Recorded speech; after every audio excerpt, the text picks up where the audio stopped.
Grabación. Ya. Hola, bienvenidos a todos. No sé si alguno no sabe que soy Catalina. Esta semanita lo estoy acompañando yo con la quinta clase de nuestro curso, que en este caso nos está acompañando la profesora Gabriela. Más que nada que le doy el paso para que se presente y hable un poquito de ella y le dé la introducción a su clase. Ya. Muchas gracias, Catalina, te pasaste. Bueno, como les comentaban, mi nombre es Gabriela Piris Millar. Yo soy de Puerto Montt, vivo acá en el sur de Chile. Me formé como profesional, sí, en Santiago. Hice mi pregrado en biología ambiental, soy bióloga ambiental, estudié en la Universidad de Chile. En el año 2010 aproximadamente entré, luego hice un magíster en ciencias biológicas en la misma universidad. En esa oportunidad tuve la oportunidad de trabajar tanto con aves como con mamíferos terrestres. Y posteriormente me devolví a mi tierra natal, Puerto Montt. Comencé a hacer un doctorado el año 2020, justo para la pandemia. Doctorado en Ciencias, con menciones en Conservación y Manejo de Recursos Naturales. En esa ocasión trabajé con aves marinas, soy especialista más en aves, pero también conozco harto de fauna porque he tenido la posibilidad de trabajar y relacionarme con ello. Así que en estos momentos ya terminé el doctorado y me estoy desarrollando como profesora en la Universidad San Sebastián, específicamente aquí en la sede de la Patagonia, y me invitaron a participar en este interesante curso que encuentro que es una muy buena iniciativa. Qué bueno que puedan participar y les vengo a hablar un poco de la fauna. La fauna que está asociada a estos sistemas de montaña, yo sé que la mayoría son de la región metropolitana o la zona central. Así que traté de enfocar este curso específicamente en eso. Y desde ya quiero decirle que a mí me gusta mucho la fauna en general, pero no soy especialista en todas las especies, ni conozco todos los rangos de distribución, ni todo lo que hacen, pero sí conozco varias cosas como en general de los grupos que podemos ver. Y la idea también de esta clase es un poco ir como tomando aspectos que ya han visto para que vayamos entendiendo esto como algo más que un todo, más que la suma de sus partes, como bien lo explicaba ayer el profesor, hablando sobre los servicios ecosistémicos y otros aspectos. Desde ya quiero decirles que si alguien quiere interrumpir en algún momento, puede levantar la mano. Idealmente, a través de la aplicación, yo voy a ir parando en ciertos momentos. Y si no, pueden escribir sus preguntas al chat. Yo también estaré atenta. Y si no, que nos ayuda, también me puede indicar si hay alguna pregunta, por favor, o cualquier cosita. Si tienen también alguna anécdota o algo para compartir, bienvenido sea. La idea es que si pueden mantener igual sus cámaras prendidas o al momento de hacer preguntas, si pueden encenderlas, también se lo agradecería. Yo soy una estudiante de doctorado de pandemia y quedé con un daño ahí psicológico más o menos, entonces no quiero ver más pantallitas negras, así que agradezco a las dos personas que puedo ver ahí. Por lo menos creo que le estoy hablando a alguien. Gracias, Camila, también por prender tu pantalla. Así, sí, idealmente si preguntan, prenden su pantalla y comparten su pregunta. Entonces, ya vamos a empezar la clase. Creo que ya ha llegado la mayoría idealmente. Espérenme que Estamos estoy un sobre poco... 51 personas. Ya, perfecto. No sé cómo sacar el chat, pero... Ya,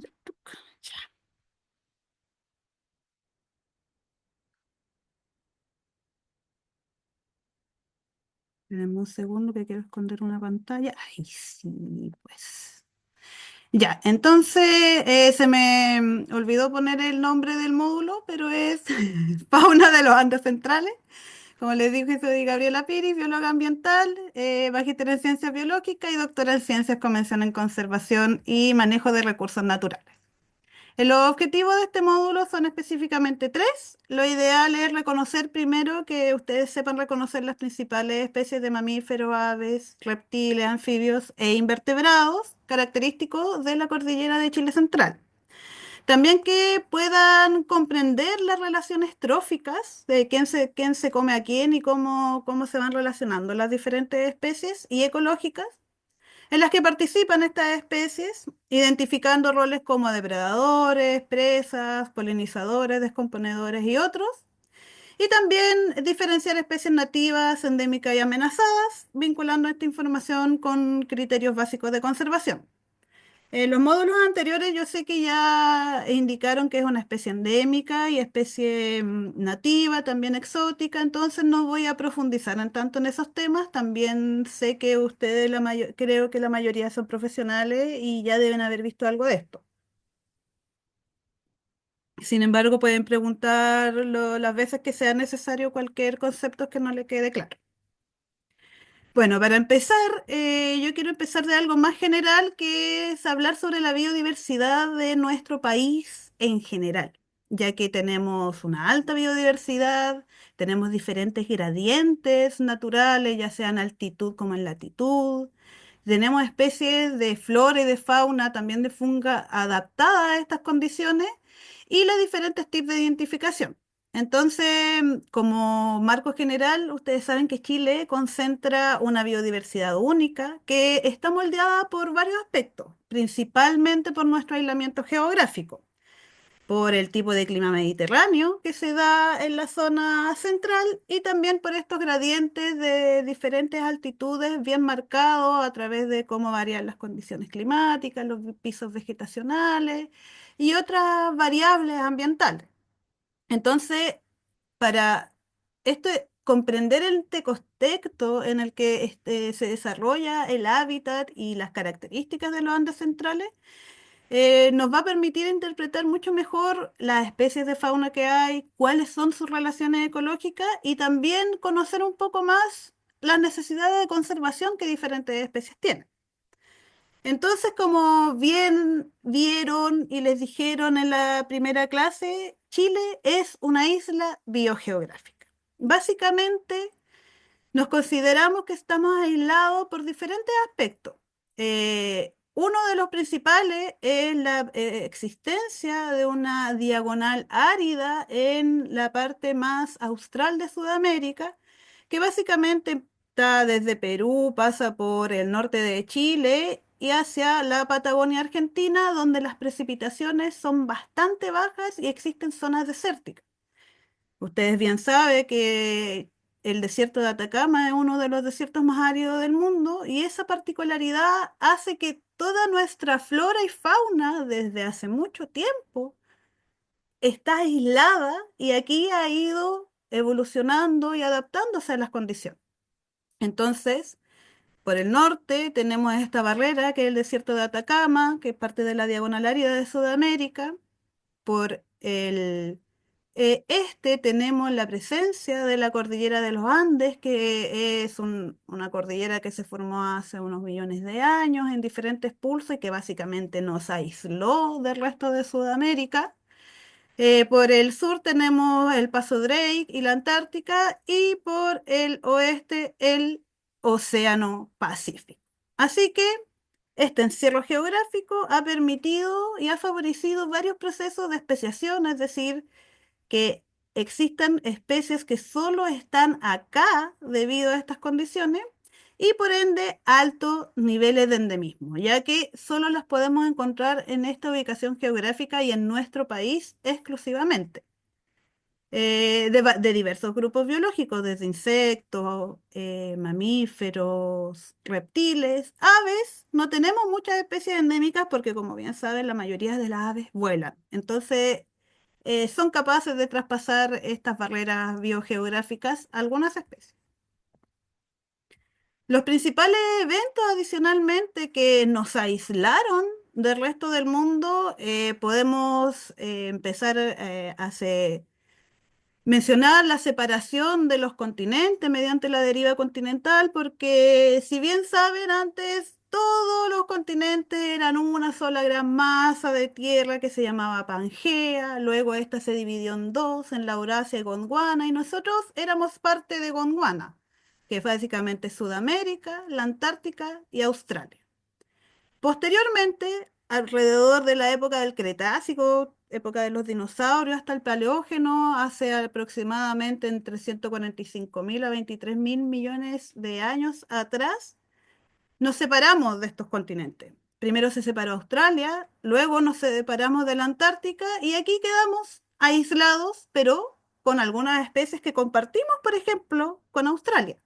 Con Australia compartimos especies de flora, como diferentes géneros de Nothofagus, y también especies de mamíferos, como los marsupiales. Posteriormente, otro de los eventos importantes que nos aisló biogeográficamente fue este gran levantamiento de la cordillera de los Andes, que fue en varios pulsos, empezó hace aproximadamente 100 millones de años y terminó hace 2 millones de años, en la cual por el choque de las placas continentales, de la placa de Nazca con la placa sudamericana, se levantó esta gran cordillera tanto de los Andes como de la costa, que obviamente benefició nuestro aislamiento geográfico. Y finalmente, uno de los también factores que explica más o menos la presencia tanto de vegetación como de fauna en nuestro país y dónde se encuentran distribuidas, que básicamente es la biogeografía, fueron las glaciaciones cuaternarias, que básicamente son los últimos máximos glaciares que ocurrieron desde hace 2,6 millones de años hasta 10.000 millones de años atrás, que esta imagen de acá, donde podemos ver una representación de hasta dónde llegaron los hielos glaciares en la última gran glaciación que fue hace 11.000 años atrás, la conocida como glaciación Yanquihue, donde podemos ver que gran parte de la isla de Chiloé, el seno de Reloncaví, ya el lago Yanquihue y otros lagos hacia el norte estuvieron cubiertas por hielos glaciares. Esto produjo que la flora, la vegetación presente en esos momentos, se distribuyera más hacia el norte, llegando incluso hasta la cuarta región, hasta Coquimbo. Y luego, cuando se derritieron los glaciares y empezó una época de calentamiento, esta flora y vegetación se retrocedió, volvió hacia el sur, pero sin embargo quedaron algunos refugios glaciares o refugios, o como se conocen hoy en día, relictos de vegetación en la cima de las cordilleras de la costa, principalmente desde Fray Jorge hacia el sur, donde es posible que encontremos vegetación más asociada al bosque valdiviano, como el olivillo, el canelo, el arrayán, que son especies higrófilas con necesidad de harta agua. Entonces, todos estos procesos han moldeado tanto nuestra flora y nuestra fauna. Le menciono harto la flora porque obviamente la fauna depende de la flora. La vegetación son los productores primarios, son los que a través de la energía del sol producen materia y con eso dan origen a las tramas tróficas de todos los lugares. Entonces, siempre es necesario que exista vegetación para que exista fauna. Y obviamente la presencia de diferentes tipos de vegetación también condiciona la presencia de diferentes tipos de especies, que eso es lo que vamos a ir viendo a lo largo de este curso. Adicionalmente a este aislamiento geográfico y también gracias a él, Chile es considerado como un hotspot de la biodiversidad. Este término se fue descrito por Myers y colaboradores el año 2000 y en lo que básicamente identifica sitios con un alto nivel de endemismo, es decir, especies de flora principalmente que solo se encuentran en esos lugares, pero que además existe una gran pérdida de hábitat en esos sitios, sobre el 70% del hábitat original. Estos hotspots entonces son áreas de alto nivel de endemismo que están muy amenazadas y por ende tenemos que tener especial cuidado en conservarlas, protegerlas, preservarlas y ayudar a que sigan existiendo. Dentro de estos sitios, Chile Central es un hotspot reconocido principalmente por presentar un clima mediterráneo. Este tipo de clima está alrededor de 5 sitios diferentes en el mundo, que no son muchos, que es Chile Central, California, bueno, obviamente la cuenca del Mediterráneo, acá en el sur de Sudáfrica y también en una parte de Australia. Entonces, aparte de tener un aislamiento geográfico, tenemos una gran dificultad o amenaza que es la pérdida de este hábitat, donde existen especies, un gran nivel de endemismo. Entonces, perder estas especies significa que es probable que desaparezcan especies para siempre. Y eso es algo que la humanidad ni nada debería tener permitido, menos por nuestra culpa, por nuestra responsabilidad. Entonces, por ejemplo, este hotspot alberga un 46% de las plantas vasculares que en Chile son endémicas, o sea, casi la mitad de nuestras plantas vasculares, que son estas plantas como los árboles, los pastos, los arbustos, o sea, sin considerar las briófitas, los musgos y eso, casi la mitad de nuestra flora es endémica. Entre un 81 y 86 por ciento de los peces de agua continental son endémicos de nuestro país y están muy amenazados por la presencia de especies invasoras y el deterioro del hábitat. Y entre el 9 al 10% de los mamíferos terrestres también son endémicos de nuestro país. Como les mencionaban en la clase, en la primera clase, es posible clasificar nuestro país mediante diferentes tipos de macrobioclimas también y pisos vegetacionales. Yo me baso en la descripción y clasificación de Weber y Pliskov del año 2006, que es uno de los, digamos, de los libros de texto más estudiados y consultados para poder describir los pisos vegetacionales. Y aquí les presento un resumen de lo que ya vieron de los macrobioclimas que ahí están presentes en nuestro país, teniendo un clima más tropical por el norte, pero me interesaría que nos fijemos más en el clima mediterráneo, que sepan principalmente que se ubica desde los 23 grados sur hasta los 37 grados sur y básicamente es una zona de transición ecológica, presenta veranos, o sea, presenta estaciones bien marcadas, veranos secos y cálidos versus inviernos más húmedos y fríos. En cambio, aquí en el sur, como que tenemos más invierno que otra estación. En cambio, allá en la zona central se notan mucho más estas estaciones con veranos secos y cálidos y lluvias invernales. Y alberga una gran diversidad florística y endemismo de nuestro país porque tiene las condiciones adecuadas para que muchas especies existan. Un poco más al sur tenemos el clima templado, que básicamente es desde los 37 grados hacia el sur, excluyendo las zonas áreas más orientales, que son las de acá abajo.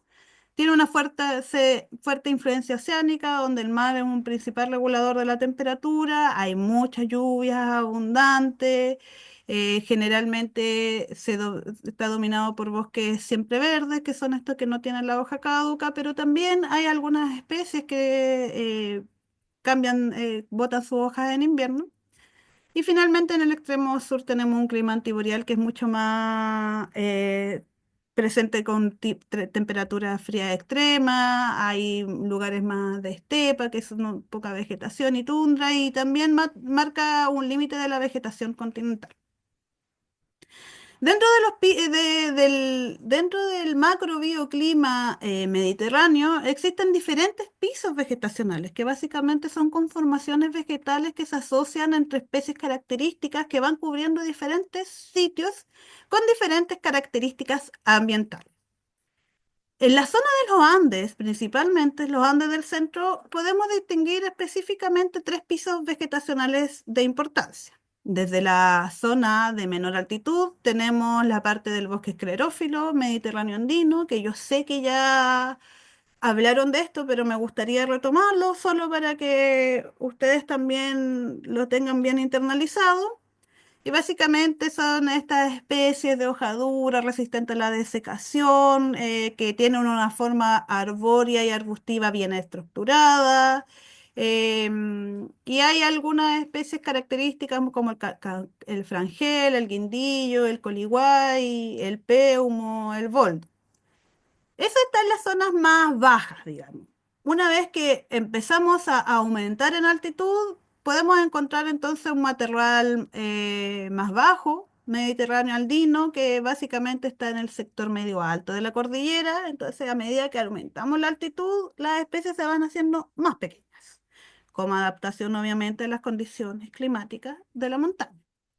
En este matorral bajo mediterráneo andino, la vegetación se abre, o sea, ya no hay tanta cobertura y se reduce su altura, como le llamaba, o como les decía, y dominan los arbustos más bajos, menores a 0,5 metros, y en respuesta a bajas temperaturas y alta exposición térmica, y hay algunas especies claves como la chuquiraga, el neneum, y otras especialmente pueden encontrar espinos también matorral.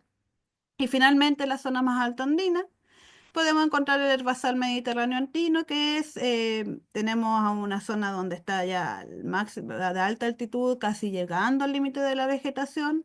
Están dominadas por plantas más herbáceas, que son estos pastos, por decirlo de una forma simple, y gramíneas, que son estos pastos de una hoja simple que salen específicamente en épocas buenas, como en verano o primavera, y también encontramos esta planta con crecimiento en cojín o roseta que les mencionaban, que son adaptaciones que están adaptadas especialmente para las bajas temperaturas, la alta radiación solar, los vientos y la nieve. Entonces aquí les muestro una imagen de cómo va diferenciándose estos climas y condiciones o pisos vegetacionales desde el Valle Central hasta la Cordillera Andina, donde en el Valle Central tenemos una más cobertura de bosque, pero está muy modificado, hay mucha presencia humana, también el desarrollo agrícola, y a medida que vamos aumentando la altitud hacia la precordillera, podemos encontrar, llamamos matorrales esclerófilos, microclimas marcados por la ladera, donde también existen diferencias entre la vegetación presente tanto en la ladera de exposición sur, que es una ladera que está más húmeda, expuesta hacia el sur del los puntos cardinales, hay más sombra, llueve más y podemos encontrar vegetación más asociada al agua, como por ejemplo especies arbóreas, em, especies como más higrófilas. En cambio, hacia la ladera de exposición norte, que recibe mayor radiación solar durante todo el año, especialmente en verano, podemos encontrar especies que resisten más la desecación como bromeliácea o suculentas. También podemos encontrar especies más xerófitas como los cactus y otras más adaptadas a ese tipo de clima. Y posteriormente en la cordillera andina, sobre los 2000 metros sobre el nivel del mar, tenemos condiciones más extremas, precipitaciones generalmente en forma de nieve, lo que también fuerza la migración estacional, por ejemplo, de la fauna hacia zonas bajas. Entonces, la vegetación está adaptada a estos climas y la fauna también cambia a lo largo de estos pisos vegetacionales, de estas laderas de exposición y también mediante las diferentes estaciones del año, ya que pueden migrar hacia zonas más bajas en invierno, buscando sitios que no es con menos, que no estén con cobertura de nieve, que puedan consumir alimento y otros. Entonces, básicamente, la altitud ordena el paisaje de los pisos vegetacionales en los Andes centrales, con cambios que progresivos tanto en temperatura, humedad, la presencia de nieve, también la presencia de radiación solar y el tipo de suelo, y entonces donde a menor altitud predominan las formaciones más densas y condiciones menos extremas, y en la altura, entonces, las condiciones son más, la vegetación se vuelve más baja, dispersa y especializada a esas condiciones.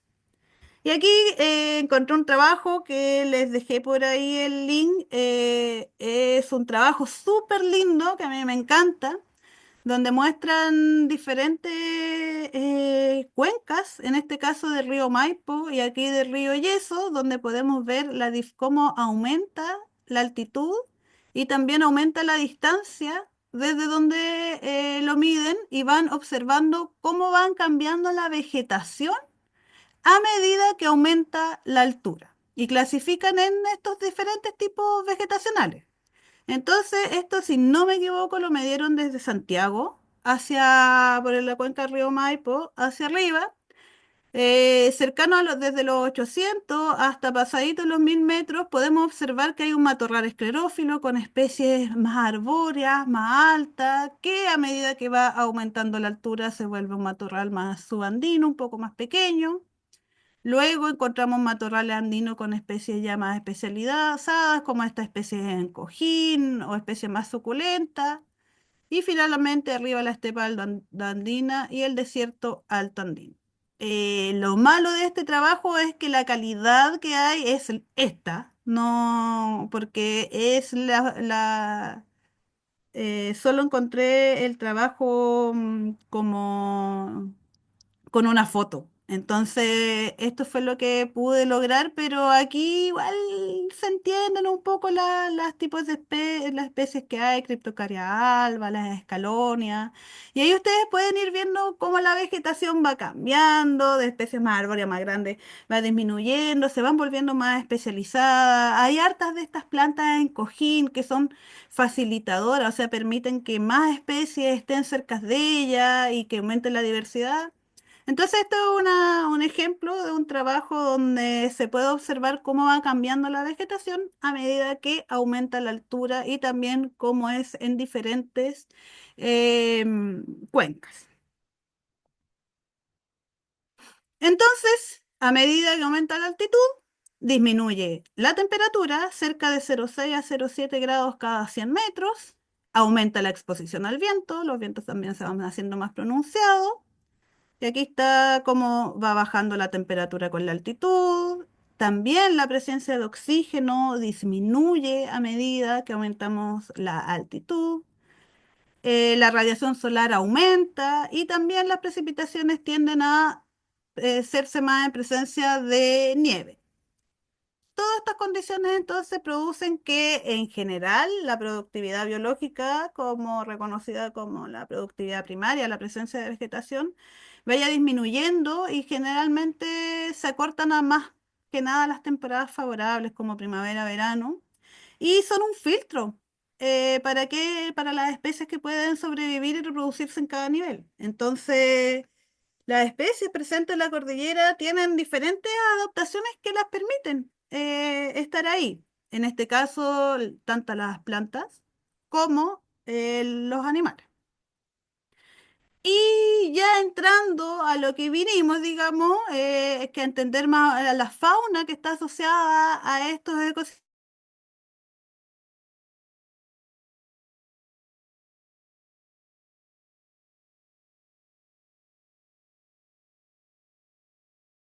No se escucha, se quedó pegado, parece. Dame un segundo, chiquillos. Voy a pausar la grabación. Perfecto, ya. Entonces, como le iba diciendo, todos estos factores que les acabo de mencionar y hacer un repaso, tanto las condiciones climáticas, el aislamiento biogeográfico, los diferentes vegetación, macrobioclimas, pisos altitudinales, determinan la fauna que tenemos presente en estos diferentes ecosistemas. Entonces también quería comentar un tema que muchas veces yo creo que es un poco mal entendido, que hay una diferencia entre cuando hablamos de adaptación, aclimatación y aclimatización.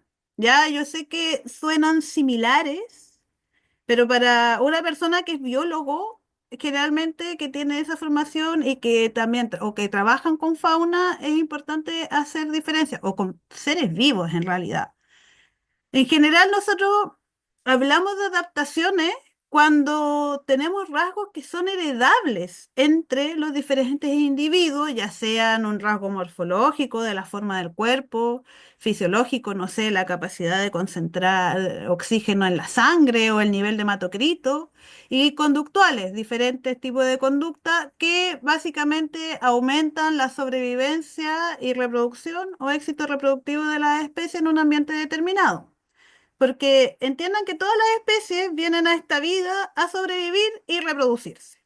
Eso básicamente asegura que sus genes se traspasen a siguientes generaciones y cuando hay algunos aspectos que le confieren ventajas a esos individuos, sus genes se van fijando en las poblaciones a través del tiempo y cuando estos rasgos son heredables y se fijan y confieren estas ventajas, hablamos de adaptación.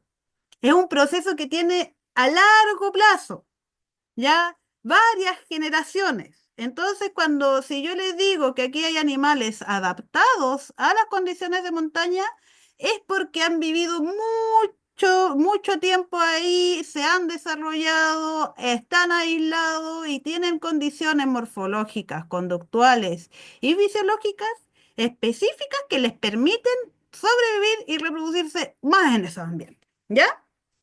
Ahora, si nosotros pescamos un individuo, no sé, un individuo, una especie que vive en la, no sé, en la zona centro, abajo, a baja altitud, pongamos a nivel del mar, y lo llevamos a la cordillera y vemos qué cambio produce en él ese ambiente, hablamos de aclimatación, que nosotros cambiamos las condiciones de las que el animal estaba.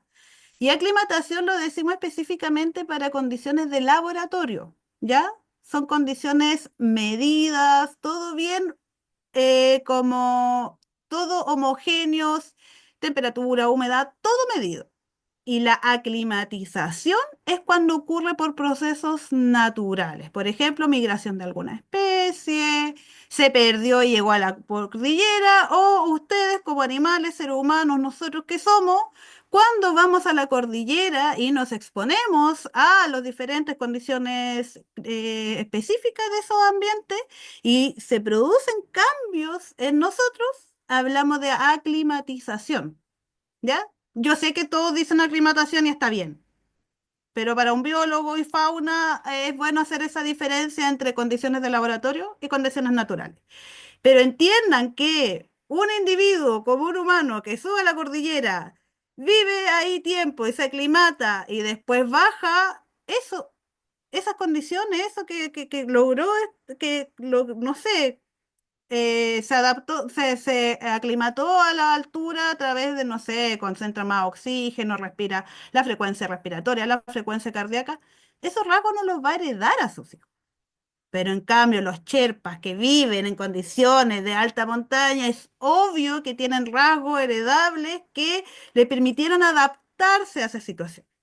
Entonces, básicamente, quiero que entiendan que la adaptación y la climatización no es lo mismo. La adaptación es un proceso de muchos años, tiempo evolutivo, estamos hablando de evolución de años, muchos. En cambio, la adaptación o la climatización o la aclimatación es durante la vida de una generación, de un individuo, de un organismo, no es más que eso. Entonces, las especies que suelen habitar ambientes de montaña están adaptados al frío, a la aridez, a la radiación intensa y también a estacionalidad extrema.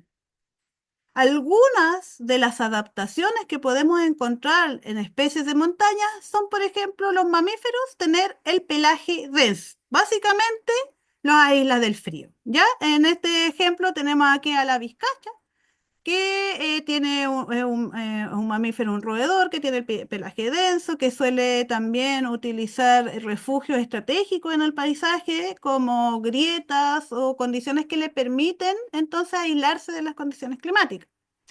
Esto también es un tipo de adaptación, el uso de requeridos y grietas como refugio térmico frente al frío, frente al viento. También hay algunas especies, por ejemplo, especialmente los anfibios, que son muy sensibles a la desecación, que utilizan un tipo de conducta nocturna, ¿ya?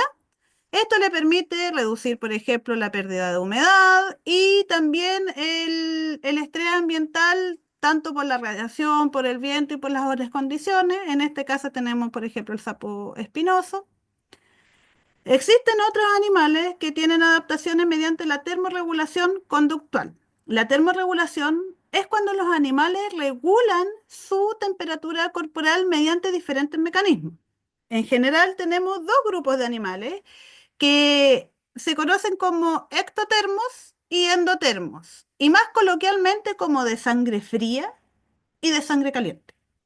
Los de sangre fría o ectotermos son estas especies que regulan su temperatura corporal gracias a las condiciones climáticas. Entonces están con los anfibios, los reptiles, por eso es muy clásico ver a los reptiles como en roqueríos, asoleándose para adquirir temperatura, calor corporal que les permitan hacer su vida cotidiana. Entonces, ese también es un mecanismo de adaptación mediante la termorregulación conductual que le permite regular su temperatura corporal, especialmente utilizado en reptiles, que son estos animales de sangre fría que no regulan su temperatura corporal y dependen del calor o de la energía del ambiente para regular su temperatura.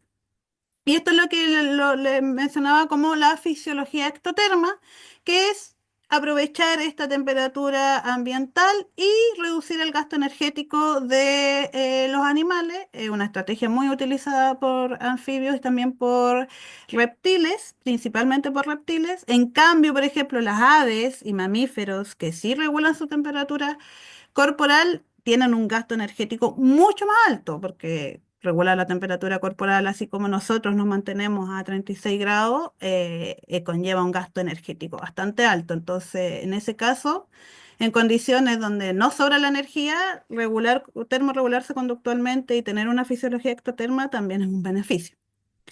También en las especies como de aves, su capacidad de vuelo y planeo utilizando estas corrientes ascendentes, principalmente presentes en valles andinos, le permite ahorrar energía y es un mecanismo conductual que suelen tener, por ejemplo, el cóndor o águila, que le permite entonces desplazarse eh, cubrir grandes hábitats sin tener un gasto energético tan alto y así poder buscar su alimento y desarrollar su vida. Tanto hay otras especies que tienen adaptaciones relacionadas con la locomoción y la musculatura, como por ejemplo los guanacos, que están acostumbrados a estas pendientes abruptas y rocosas, los que permite tener un buen agarre, un buen soporte en los tipos de pies que tienen. La utilización de madrigueras subterráneas también amortigua las temperaturas extremas, por ejemplo, en este caso la especie del cururo, que es una especie de roedor clásica que podemos encontrar en el cerro escarbando ahí en las laderas. También la nidificación en risco o acantilado inaccesible es una estrategia que le permite a muchas especies poder tener un éxito reproductivo aislándose más o menos de los depredadores, por ejemplo, o de los humanos. Y la presencia de algunas especies que tienen dietas bien flexibles y oportunistas, es decir, comen lo que hay más abundante, también es una buena estrategia que le permite poder vivir en estos climas cambiantes, tanto como por ejemplo el zorro u otros roedores que pueden comer frutos, pueden comer insectos, pueden comer otros invertebrados y semillas y así van básicamente comiendo lo que está disponible de acuerdo al lugar donde están viviendo y también a la estación del año.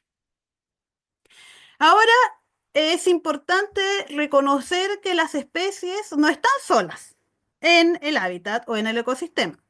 Como ustedes saben, los ecosistemas se refieren a toda la presencia de los elementos abióticos, que son estos elementos que no están vivos, como, no sé, roqueríos, lagunas, la presencia de agua, minerales y la parte biótica, que es lo que está vivo, y todo esto genera una interdependencia y hace que básicamente los ecosistemas funcionen en un tipo de equilibrio. Uno una de las tantas cosas que pasan en los ecosistemas son estas relaciones tróficas, que básicamente es este traspaso de energía de diferentes niveles a otros que produce que básicamente los ecosistemas funcionen, produzcan estos servicios ecosistémicos que ayer conocieron, que son todos los beneficios que obtenemos los humanos de estos lugares, de estos ecosistemas y que básicamente son la base para la vida y para nuestro beneficio. Entonces, obviamente aquí está el mensaje de que cuidar la naturaleza, los ecosistemas y sus relaciones es obviamente es parte de nuestro mismo beneficio y, y parte de lo que va a ser nuestra persistencia y subsistencia en este planeta. Entonces, en un ecosistema, cada especie se relaciona con otra a través de flujos, ya sea de materia o de energía, a través del consumo y de todo. Y estas relaciones entonces van formando redes tróficas donde hay algunos organismos que producen alimento, que básicamente son los productores primarios, que es toda la vegetación, que son aquellas especies que fijan la energía mediante la energía solar y la presencia de diferentes nutrientes, pueden crear materia. Básicamente son lo que, donde parte todas las tramas tróficas de nuestro ecosistema, son en los productores primarios, que es toda la vegetación, entonces que mediante energía crea materia y dan origen al inicio de la trama trófica, que vienen básicamente los consumidores primarios, que son aquellos principalmente insectos, especies herbívoras, pero sepan que hay no solo insectos, también hay mamíferos, hay lagartijas que son herbívoras, entonces son estos primeros consumidores que dependen principalmente de los productores primarios. Después tenemos los consumidores secundarios, que son estas especies que comen otras especies de animales. También pueden comer de vegetales, pero dependen entonces de principalmente animales. Y los consumidores terciarios serían los que ya van aumentando en la cadena trófica y posteriormente, cuando todos mueres, vienen los descomponedores y dejan muchos de los nutrientes y todos que nuevamente disponibles para que este ciclo siga sucediendo una y otra y otra y otra vez. Como los Sherpa, ya estaba viendo el... Em, entonces, aquí les muestro también una imagen donde tenemos un depredador, que es el puma, que es uno de los depredadores tope, que son estos depredadores que ya nadie más se lo come, excepto, bueno, en este caso seríamos quizás nosotros, los humanos, que los sacamos del ecosistema, pero en teoría nosotros no podríamos consumir pumas, pero él es un depredador tope del ecosistema que básicamente regula las poblaciones de las especies que consume. Generalmente los depredadores tope de los ecosistemas son consideradas especies claves, especies súper importantes, donde se ha visto que si uno remueve este depredador tope, las especies que él se comía empiezan a desregularse y, por ejemplo, puede haber una abundancia de herbívoros, como por ejemplo los guanacos.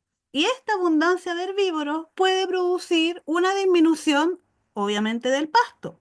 Y además que las pitazadas vayan deteriorando más el hábitat y pueda ocurrir un desequilibrio en el ecosistema debido a la ausencia de un depredador tope que sea capaz de regular las poblaciones de sus presas. ¿Ya? Esto lo vamos a retomar un poquito más adelante porque es algo súper relevante para los ecosistemas y al final, si tenemos tiempo, vamos a ver un ejemplo de un depredador tope que fue removido de su ecosistema, quedó la tole tole y luego lo volvieron a reintroducir y ver cómo van cambiando estos lugares.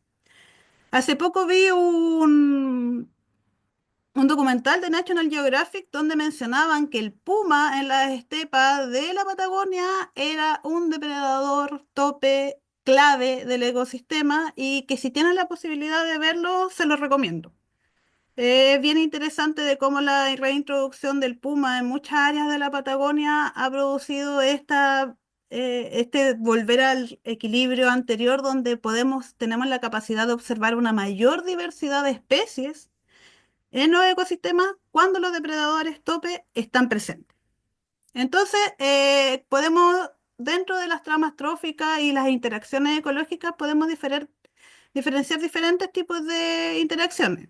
Está la depredación, de que básicamente un depredador se consume una presa, el ser presa, también la polinización, que es un tipo de interacción mutualista, donde ambas especies se ven beneficiadas, el que es polinizado y el polinizador, la presencia de los carroñeros herbívoros y también la presencia súper importante de los descomponedores, que muchas veces son pasados por sobre, donde, por ejemplo, los hongos son súper importantes y qué bueno que van a tener una clase de funga porque cada vez consideramos más a este tercer reino que muchas veces pasábamos por alto. Entonces, dentro de las relaciones tróficas que tenemos en los ecosistemas, principalmente de los Andes centrales, tenemos muchas especies, por ejemplo, que consumen semillas, frutos, brotes, polen o tejidos vegetales. Y por eso estas especies conectan directamente la energía producida y fijada desde el sol por la vegetación hacia las tramas superiores de la cadena trófica. Entonces, tenemos en la zona central una cantidad de especies que producen diferentes tipos de semillas, frutos y brotes, ya sean de árboles o arbustos que son consumidas por diferentes especies, ¿ya? Y estas, entonces, dan origen a la trama trófica. ¿Alguien tiene una pregunta? ¿No? Ya, es que escuché una otra voz.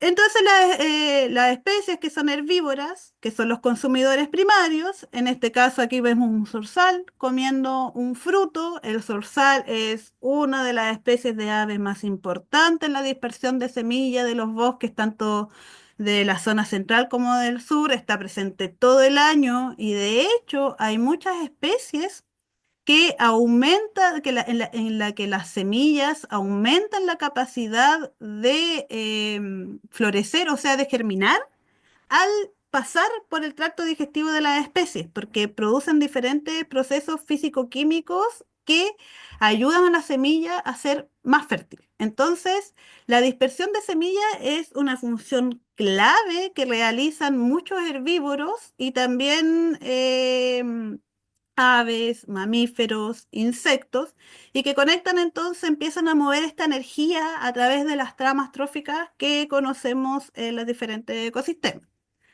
En las zonas de altura también tenemos la presencia de coironales, estas plantas en cojín, y vegas andinas que alimentan especies también que ramonean, que comen pasto como el guanaco.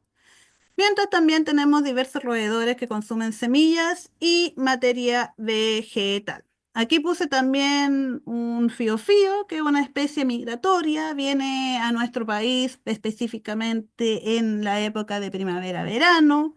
Tiene un clásico sonido y es uno de los segundos dispersores de semillas más importantes de nuestro país. En conjunto con el zorzal, son muy importantes para nuestros bosques y obviamente, como les decía, para nosotros. Entonces tenemos nuestra cadena alimenticia, donde tenemos nuestros productores primarios, que pueden ser estas especies clásicas, altoandinas, como las yaretas, algunas especies de pasto, de bácaris, de chuquiraga, y donde vienen, se los comen, se alimentan de ellos, empiezan a movilizar la energía, los consumidores primarios, por ejemplo, tenemos algunos tipos de insectos, ya sean los escarabajos, los saltamontes, los pulgones, que también consumen, chupan la savia de los tallos de las plantas, las orugas, las mariposas, y también por otra parte tenemos algunos consumidores primarios que pueden ser mamíferos u otras especies como el guanaco, la vizcacha, la chinchilla, y ratones que se alimentan ya sean de brotes, bulbos, semillas, frutos. Y posteriormente tenemos los consumidores secundarios, que son los depredadores, que son los que se comen a algunos de estos consumidores primarios y también pueden comer productores primarios, ¿ya? Especialmente el zorro, que no solo come especies de animales, también puede comer semillas, frutos, tiene una dieta bastante diversificada. Y entonces ya tenemos los productores primarios, tenemos los consumidores primarios y vamos a cada vez aumentando en la cadena trófica hasta llegar a los depredadores de secundario o terciario. Aquí les muestro una lámina de especies presentes en, en nuestro país con sus diferentes relaciones de depredación. Por ejemplo, tenemos, si se dan cuenta, aquí el puma es al que le llega el mayor número de flechitas, que básicamente estas flechitas indican hacia dónde va el flujo de energía. Entonces el puma en este caso sería un depredador tope de la cadena alimenticia de este lugar porque puede consumir al zorro, ya sea presas pequeñas, pueden ser, o también presas más grandes, a roedores, a lagartijas, a chingues. También el zorro come muchas liebres. De hecho, las liebres y los conejos son especies introducidas en nuestro país. Pero si la liebre no hubiese sido introducida en la Patagonia, es probable que la población de pumas de la Patagonia no le hubiese ido tan bien. Entonces, a pesar de ser una especie introducida, también cumplen roles que son importantes en los ecosistemas, especialmente en ecosistemas más perturbados o frágiles. No todas las especies invasoras son tan malas, ¿ya? Pero sí, a mí no, personalmente no me agradan las especies invasoras, ni la idea es seguir introduciendo especies porque todos sabemos cuáles son las consecuencias. También aquí tenemos otras relaciones, por ejemplo, de depredación, que básicamente pueden ser el zorro, que depreda también diferentes roedores.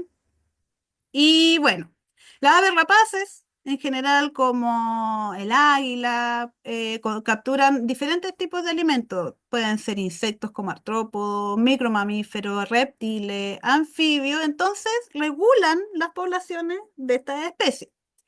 En los Andes centrales, este tipo de especies, más que nada depredadores, podemos encontrar águilas, aguiluchos, el cernícalo, el peuco, halcones, búhos también, hartas especies de búhos, y casi todos cumplen este mismo rol trófico que ser depredadores. No siempre depredadores tope, pero sí depredadores intermedios de la cadena trófica.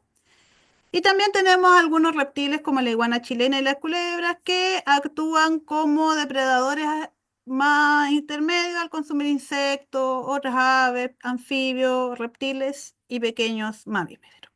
Entonces, básicamente, la presencia de diferentes especies depende primero de la presencia de vegetación, de los consumidores primarios, los consumidores secundarios, pero también de la existencia de los depredadores que permitan regular las poblaciones.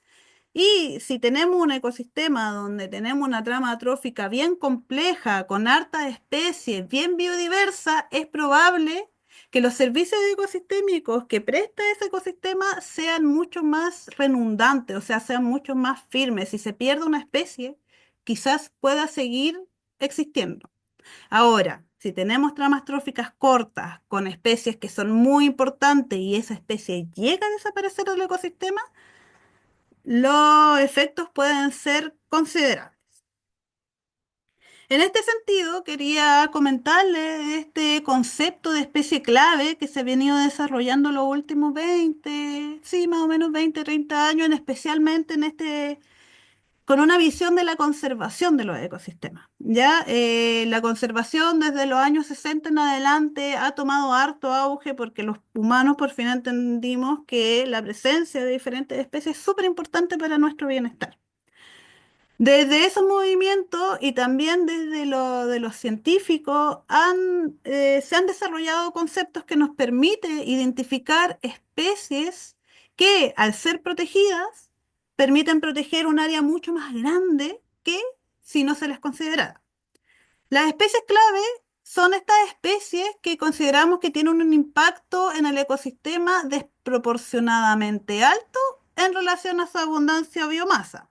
Es decir, no son especies muy abundantes que tienen un efecto súper grande, que se comen, no sé, todos los artrópodos de cierta especie porque son muchas. No, son especies que son poco abundantes, pero si tú los sacas, produce variaciones en las poblaciones de sus presas muy grandes. Entonces tienen un efecto en el ecosistema bastante importante. Pueden ser, no sé, poca, baja su abundancia, pero es importante que estén. Entonces, su presencia es fundamental para mantener la biodiversidad, la cantidad de especies diferentes en el ecosistema y también mantener la estructura del hábitat.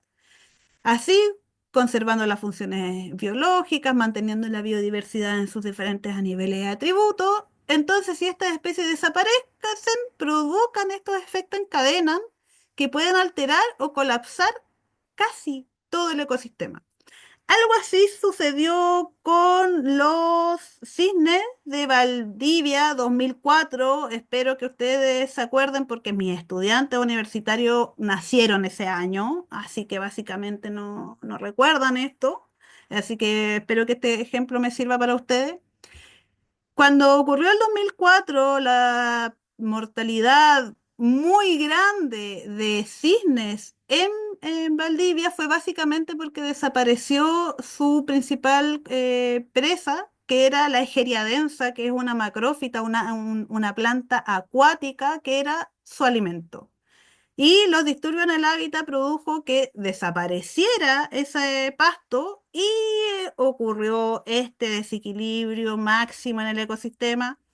Muchos dicen que la culpa la tuvo Celco, otros dicen que la culpa... Bueno, lo que pasó fue que desapareció esta, que era la base de la cadena trófica y quedó en la embarrada con esta especie que aparte es muy emblemática.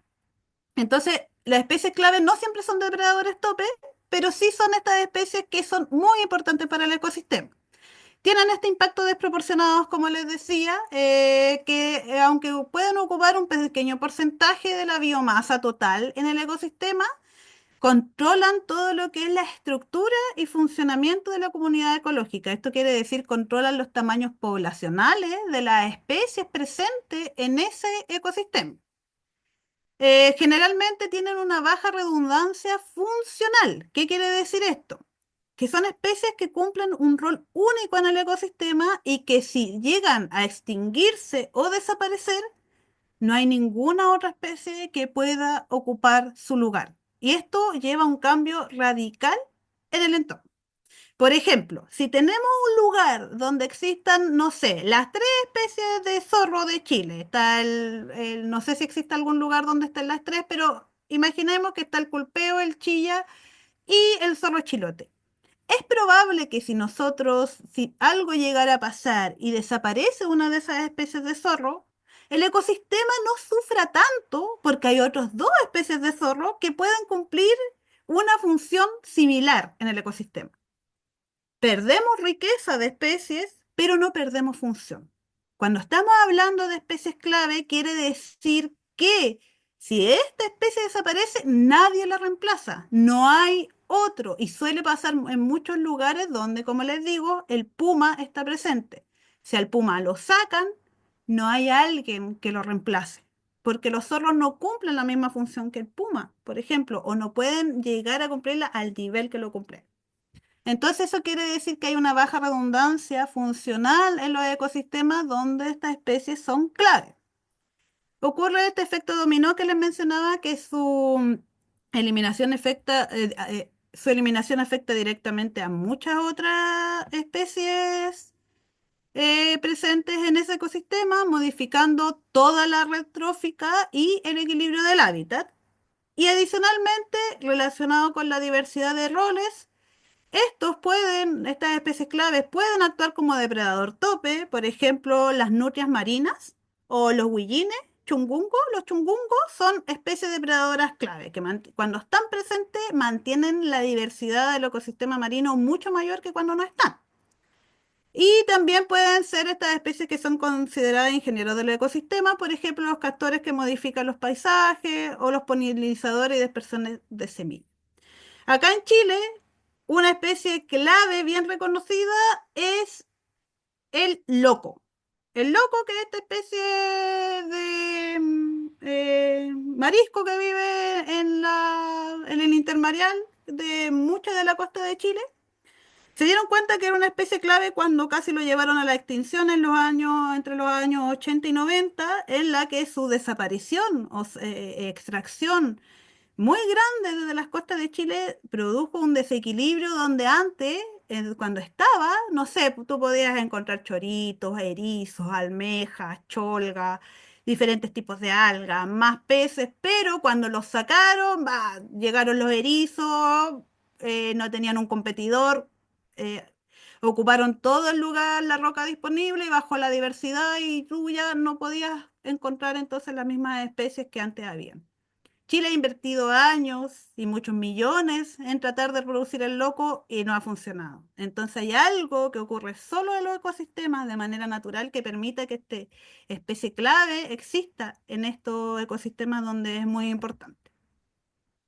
También tenemos otras relaciones, ya que no todo es competencia ni depredación. También está la polinización, que es un tipo de mutualismo, y también hay especies que son facilitadoras, que les permiten a otras especies ingresar al ecosistema. En este sentido, por ejemplo, tenemos que no todas las relaciones ecológicas son depredación, hay mutualistas que benefician a ambas especies. Aquí le puse una foto de hace poco que se vio un zorrito como tomando néctar de un chagual y diciendo quizás es un polinizador del chagual también. En Chile Central tenemos varios polinizadores, están los picaflores, murciélagos que participan en la polinización de flora nativa y obviamente los insectos. Muchos piensan que la abeja de la miel es el único polinizador y no, en Chile hay una cantidad de polinizadores nativos que hay un proyecto de ciencia ciudadana a través de eNaturalist, que espero que sea una aplicación que ustedes utilizan, donde uno va subiendo los avistamientos de diferentes especies y así les permite a diferentes tipos de científicos hacerse más preguntas, poder responder cosas relacionadas principalmente con los insectos. Entonces tenemos polinizadores claves como el picaflor andino, que es una especie que está en la cordillera de los Andes, otras abejas, moscas, también lepidópteros como mariposa y todo. Por otro lado, tenemos estas especies facilitadoras que yo les decía, que son estas plantas en cojín principalmente, que proveen refugio, retienen humedad, protección al viento y dan estabilidad térmica. Entonces permiten que muchas especies, tanto de vegetación como de insectos, vivan asociadas a ellas. Como por ejemplo, aquí hay plántulas protegidas, otras plantas herbáceas asociadas que son ayudadas en las condiciones de alta montaña por estas especies facilitadoras. Tenemos insectos que viven acá y obviamente también está la herbivoría, donde diferentes tipos de roedores, por ejemplo, aquí tenemos el Abrotrix andinus, consume diferentes tipos de plantas. Ahora vamos a empezar a ver diferentes especies, características de estos lugares, con algunas de sus características más especiales. Y les muestro acá las categorías de conservación de las especies amenazadas de la Unión Internacional para la Conservación de la Naturaleza, para que ustedes entiendan que hay especies que no han sido evaluadas, otras que no tenemos los datos suficientes para fijarla en alguna categoría. Las que son de menor preocupación son especies que están bien distribuidas, tienen una distribución amplia, sus hábitats están cuidados, tienen una abundancia buena. El casi amenazado es cuando las poblaciones empiezan a disminuir. Y aquí tenemos la categoría de amenazas, que es cuando ya nuestras especies están en una categoría que tenemos que tomar acciones para poder protegerla. La categoría de amenaza menos, como menos urgente es la vulnerable. Luego está el amenazado y luego está en peligro crítico. Posterior, cuando tenemos especies que están aún más amenazadas que en peligro crítico, tenemos que están extintas en estado silvestre y ya cuando desaparecieron, decimos que ya están en extinción. En Chile, por lo que yo tengo entendido, tenemos especies en peligro crítico. Todavía no extinto en estado silvestre, aunque esta especie de fauna, ¿ya? Porque de especie de vegetación creo que el toromiro, este de Juan Fernández, de Isla de Pascua, creo que esa podría estar en una categoría, no sé si extinto en estado silvestre, creo que queda uno, no estoy muy segura. Entonces, dentro de la fauna, me gusta a mí, estructuré esta clase a través de explicarles a través de sus relaciones filogenéticas, que son estas relaciones de parentesco, donde es más fácil interpretarla como una forma ordenada, más que por su apariencia y tamaño, sino que por su historia evolutiva, cuáles son los ancestros en comunes, quién viene de dónde, quién se parece más a quién. Entonces, así es una forma como un poco más fácil de poder armar y poder ir transitando desde los invertebrados hasta los vertebrados mediante el tiempo evolutivo y sus relaciones filogenéticas. Entonces aquí distinguiremos dos grandes linajes, tanto de los invertebrados como los vertebrados, para que nos permitan comprender cuáles son sus similitudes, diferencias y algunas funciones ecológicas.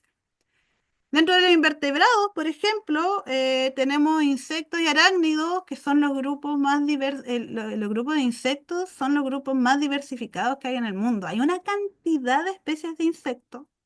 Acá en Chile sabemos que hay aproximadamente 30.000 descritos, pero no tenemos idea de la cantidad que no hay descritos. De hecho, es probable que lleguemos a un punto tal en que los efectos del humano sobre los ecosistemas nos lleven a extinguir especies antes de siquiera haberlas reconocido. Y eso es algo que ya puede estar pasando a nivel mundial.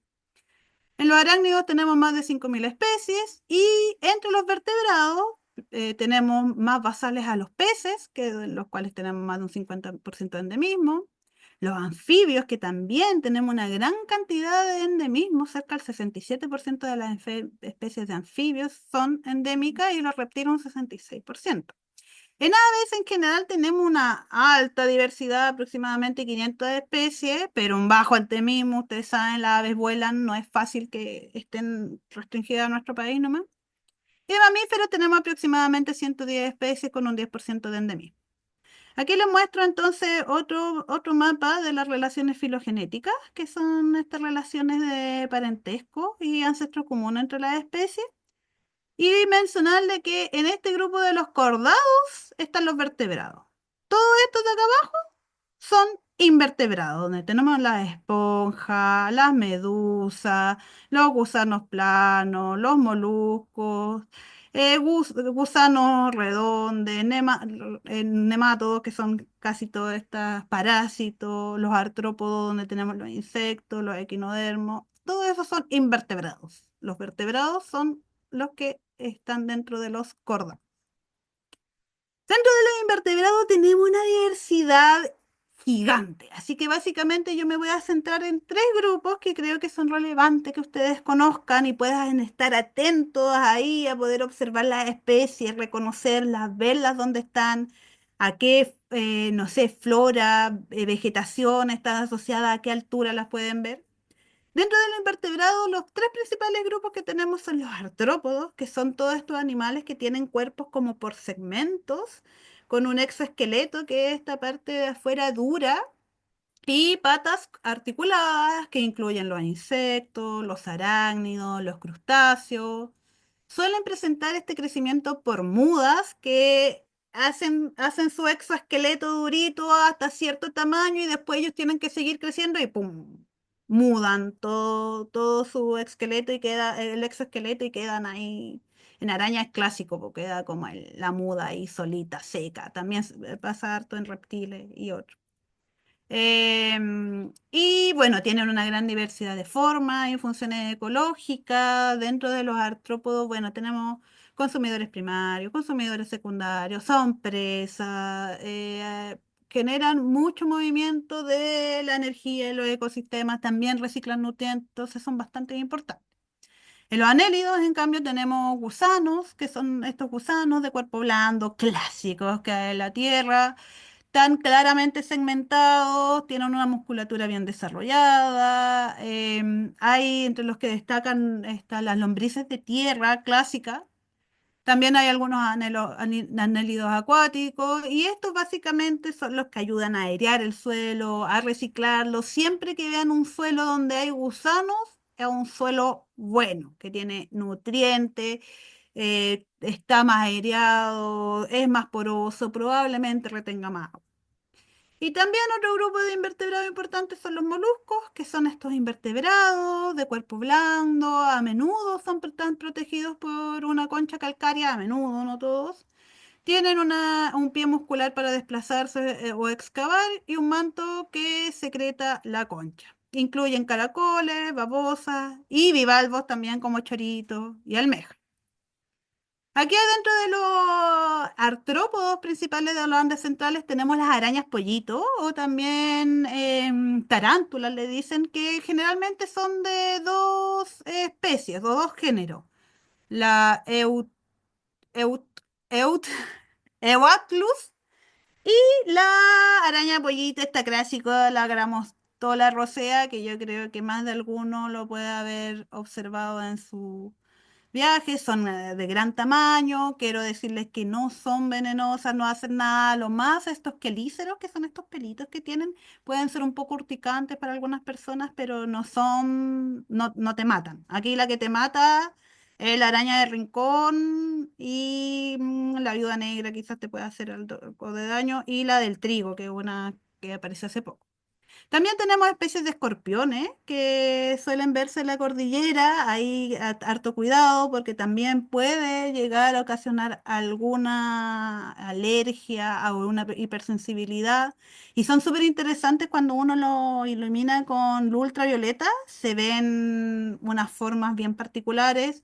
Les sugiero, si pueden, que anden con una lupa que tenga esta luz ultravioleta, permite ver cosas del bosque o de los hábitats que muchas veces pasamos desapercibidos. Entre los insectos tenemos la madre, la culebra, yo creo que es un insecto clásico que muchos pueden reconocer en la zona central, el macho y la hembra son diferentes. Y el San Juan o pololo verde, que también es un clásico, es más asociado al sur de Chile. Acá si te visita un San Juan, quiere decir que tienes muy buena suerte, que algo muy bueno va a pasar, es como un buen presagio el pololo. Aquí le muestro otra imagen de la madre de la culebra. Tenemos las hembras, el macho y la pupa. Miren, es como no sé si lo han visto, generalmente están en troncos podridos y todo. Estos son súper buenos para pescar. Si alguien hay modo sobrevivencia, súper bueno para la pesca. Espérenme un poquito que no sé qué hice. Ahí está. También tenemos la araña sicario, una araña bastante oscura, clásica de la zona central. Em, Esta araña generalmente es como consumida por otro insecto, la Pepsi. Es bien interesante, en teoría no es venenosa. Entre los otros insectos tenemos el abejorro chileno, este abejorro nativo, endémico, muy amenazado. Aquí lo podemos ver en una especie clásica altandina, el quinchamalí, quinchamalum. Aquí en una ortiga, un polinizador súper importante de los bosques. Está muy amenazado por el Bombus terrestri, especie de moscardón que está ocupando sus hábitats, que tiene mucha más tolerancia que él. Acá tenemos una abeja nativa, se las muestro para que anden atentos a los insectos, cumplen roles súper importantes, ahí pueden ver cómo acarrea polen en su espalda. Otro, los opiliones, no sé si lo han visto, mucha gente cree que son arañas, pero no, son otro tipo de especie que se conoce como araña cangrejo u opilión, y también tienen estructuras y colores súper llamativos que salen de noche, generalmente están en la madera húmeda y podrida. Y si los iluminan con luz ultravioleta, también van a ver sus figuras, sus formas, sus colores, súper interesantes. Otra especie de pololo, este es un clásico de la zona central. Yo no los conocía, cuando llegué allá a Santiago los conocí, bastante interesantes, no llegan hasta aquí, hasta Puerto Montt. Y aquí otra especie de abeja nativa. No sé si conocen este coleóptero, también un insecto, le dicen saltaperico. Acá, por lo menos acá le decimos saltaperico, martillito, hachero. También tenemos especies de termita, hay varias. Y por último, dentro de los insectos más, los artrópodos más relevantes, les muestro este ciervo volante o escarabajo de Darwin, donde yo vivo le decimos cantaria. El macho y la hembra igual bastante diferentes, generalmente asociado a bosques más al sur, pero también se los presento porque es una especie importante en nuestro ecosistema. En la zona alto andina, esta especie está bastante presente. No sé si se la han encontrado, pero les puedo asegurar que la han olido. Es una especie grande, la hembra es más o menos de este tamaño y el macho, si se fijan, es más pequeñito. Esto se llama dimorfismo sexual. En especies donde las macho y la hembra tienen diferencias morfológicas se conoce como dimorfismo y generalmente está asociado a la más sobrevivencia o la mayor importancia muchas veces de la hembra en algunas especies. Por eso las hembras suelen ser más como crípticas, que cuestan verse, que en las aves pasa mucho. Las hembras son mucho más pasan desapercibidas, se pueden camuflar, en cambio los machos suelen ser bien llamativos, bueno, en los insectos igual pasa harto, y el chinchemoye, un clásico de la cordillera, vive entre la vegetación, los matorrales, tiene un olor súper, súper fuerte. Yo tuve un compañero de laboratorio que trabajaba con ellos y era, pero un olor intenso, así que si se los pillan por ahí, le dan mi saludo, déjenlos tranquilos, ellos son buenos, huelen mal, mientras menos lo molesten, menos lo van a percibir. Y les pongo aquí también la mariposa del chagual, una especie que está muy asociada a las puyas o los chaguales, esta especie muy linda que tiene muchas flores, la que le mostraba dónde estaba el zorrito, hay varias especies de puya. También una especie endémica bastante llamativa que si tienen la oportunidad de verla, sepan apreciarla bien, es maravillosa. Entre los gusanos, aquí les muestro dos especies principalmente, o sea, dos tipos de especies. Hay un tipo de gusano que vive toda la noche, o sea, toda la vida bajo tierra, y si se fijan, tienen galerías como bastante horizontales, ocupan mucho el espacio, airean mucho el suelo y viven siempre bajo tierra. Que son estas clásicas, bueno, hay las especies chilotas chilensis, yo no sé si las conocen, pero son unas clásicas. Y hay otros tipos de especies que tienen hábitos nocturnos, salen a la tierra, afuera, a la superficie, a deambular. Si ven aquí, hay harta actividad en la superficie y viven en unas cuevas que son más verticales que horizontales. Entonces, si andan algún día en la noche por el cerro y se encuentran un gusano, probablemente sean de este tipo que son anésicos, que son los que van a recorrer en la nochecita. Y dentro de los anélidos, uno que a mí, bueno, las sanguijuelas, allá en la zona central no hay tantas. Pero en los bosques más húmedos existen harta de especies de sanguijuela y son bastante molestas, pero hay una sanguijuela que se llama liguay, que es esta sanguijelota que vive en los bosques valdivianos, que tienen diferentes morfotipos, o sea, diferentes fenotipos, tienen su morfología diferente y de colores más naranja, colores más pardas y colores más oscuras, si se fijan, hasta con los bordes naranjos. Esta es una especie difícil de ver, pero si tienen suerte, es muy bonita. eh, Su presencia denota una alta calidad de ese ecosistema porque no es una especie tan fácil de encontrar. Yo he podido ver acá cerca de Puerto Montt en una reserva que se llama La Hueñadi. Ahí incluso vimos esta especie. El caracol negro valdiviano, el caracol gigante, que es una especie de molusco que es endémico, está vulnerable, es gigante, es hermoso. Y también tenemos otros caracoles como el caracol chileno o de cerro, que les muestro acá, que este es más clásico de la zona central. Ahí les dejo el link de donde saqué estas imágenes para que ustedes puedan ver también la galería de fotos que es donde presentan diferentes especies de caracoles que es posible encontrar especialmente en los bosques de Chile central, no de los Andes, más que nada asociado a a bosques, a árboles más grandes. Entonces, la importancia ecológica de los vertebrados son bastantes, ejercen roles fundamentales en el mantenimiento de los ecosistemas, son polinizadores, esto permiten a las especies de flora reproducirse, son cruciales entonces para la viabilidad de los ecosistemas, ayudan a la descomposición de diferentes especies ya que aceleran la degradación de la materia orgánica muerta, limpian el ambiente natural y dejan biodisponibles diferentes nutrientes para otras especies. Entonces participan en el ciclo de los nutrientes, reincorporando estos minerales esenciales al suelo y permitiendo entonces el crecimiento de nueva cobertura de especies vegetales. Ahora, vamos a pasar a los vertebrados. Los vertebrados son este grupo, entonces, donde tenemos diferentes los tipos de peces, tenemos los peces cartilaginosos, los peces óseos, también tenemos los reptiles, los anfibios, acá tenemos los reptiles, donde tenemos por un lado los reptiles con las serpientes, pero también por otro lado las aves, ya que estos comparten un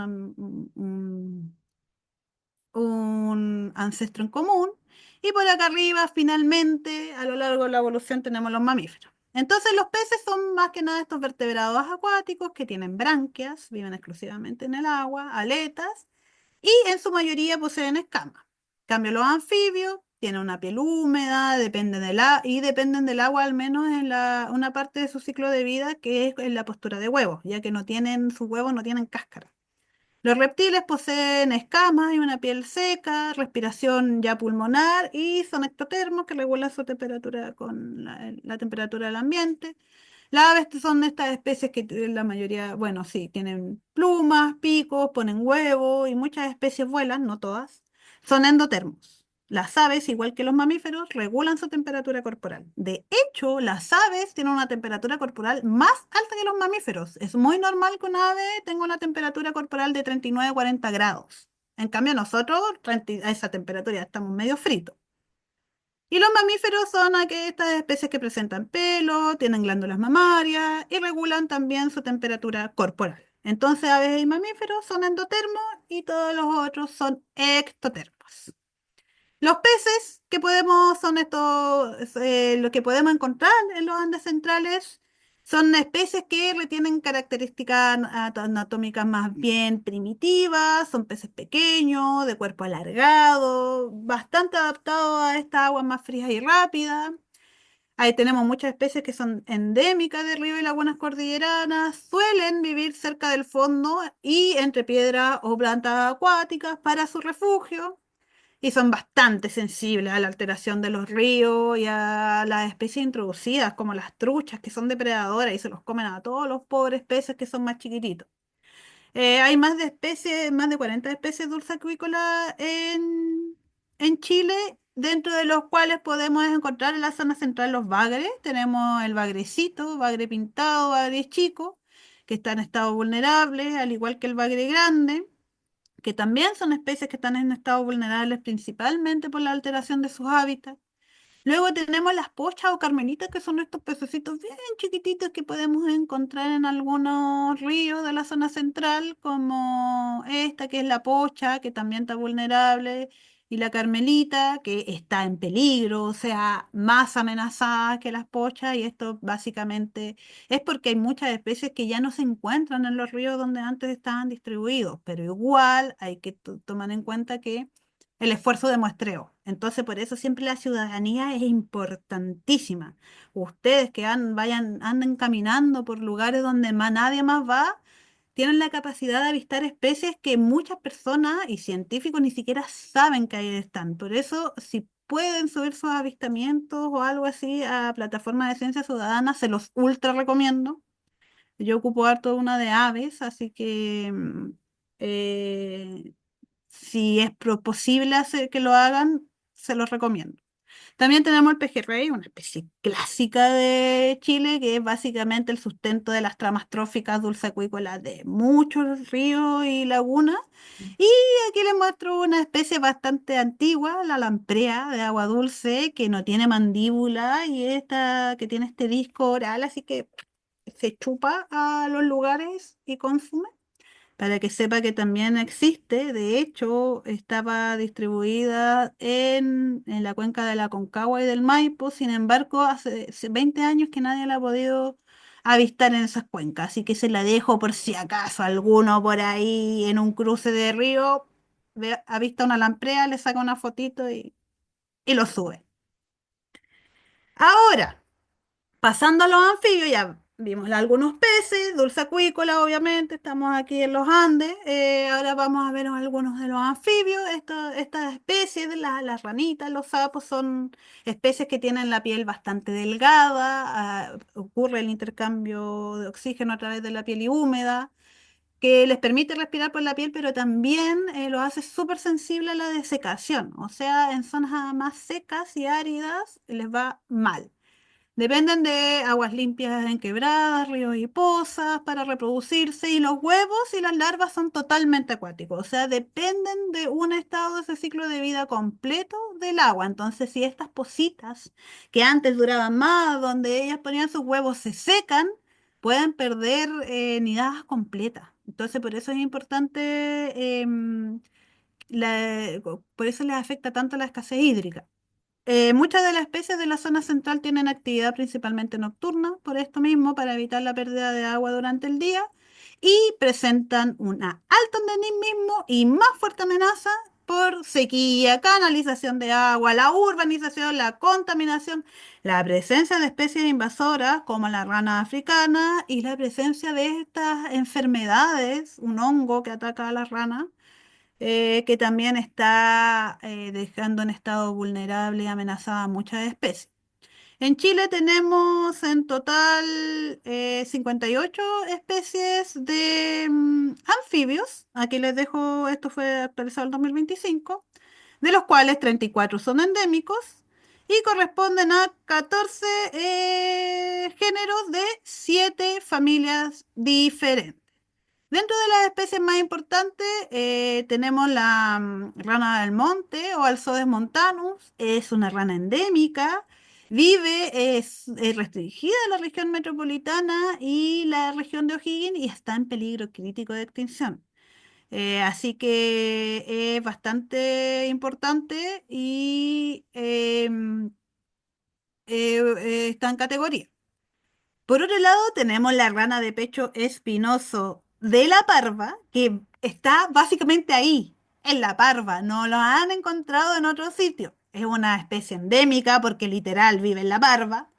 Está vulnerable, obviamente, porque su distribución es súper restringida, y si se fijan, miren, tienen como ese pecho espinoso bastante llamativo. No sé exactamente cuál será su función, pero puede ser en una de esas reproductivas, porque es bastante llamativa las manchas que tienen. Entonces esta rana solo vive ahí, en la parva. Tenemos otra que son súper específicas. La rana de pecho espinoso de Lircay, también endémica, vulnerable, específicamente asociado a la zona de Lircay. Entonces, si se fijan, nuestras especies de anfibios son súper restringidas a lugares más específicos y generalmente mucho endemismo y también mucha vulnerabilidad. Por otra parte, tenemos el sapo arriero o sapo Popeye, que si se fijan, le dicen así porque miren los brazos que tiene, o sea, es un fortacho. Así que si ven ahí a un sapito sobre una roca con ese tamaño brazo, sepan que es endémico y no podemos clasificarlo porque está insuficientemente conocido.